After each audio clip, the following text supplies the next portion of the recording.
Hello అండి, welcome to our channel. వాస్తవానికి ఈ లోకంలో ఏది స్థిరంగా ఉండదు. అందుకనే ఒకవేళ నీకు కనుక నీ మంచి రోజులు గడిచిపోయాయి అనిపిస్తే అందుకు నువ్వు ఏమాత్రం భయపడకు. కానీ గుర్తుంచుకో, ఒకవేళ సమస్య బాగోలేకపోతే ఈ కష్టకాలం కూడా ఎంతో కాలం ఉండదులే. అందుకనే ఎప్పుడు కూడా కష్టకాలానికి భయపడొద్దు. అలాగే మంచి రోజులు వచ్చినప్పుడు వాటిని చూసుకొని గర్వపడకూడదు. నీ కర్తవ్యాన్ని నిర్వర్తిస్తూ పైనున్న దేవుణ్ణి తలుచుకొని నడుస్తూనే ఉండు. Thank you. హలో అండి, వెల్కమ్ టు అవర్ ఛానల్. వాస్తవానికి ఈ లోకంలో ఏది స్థిరంగా ఉండదు.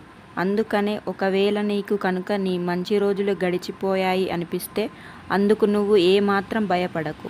కానీ గుర్తుంచుకో, ఒకవేళ సమస్య బాగోలేకపోతే ఈ కష్టకాలం కూడా ఎంతో కాలం ఉండదులే. అందుకనే ఎప్పుడు కూడా కష్టకాలానికి భయపడొద్దు. అలాగే మంచి రోజులు వచ్చినప్పుడు వాటిని చూసుకొని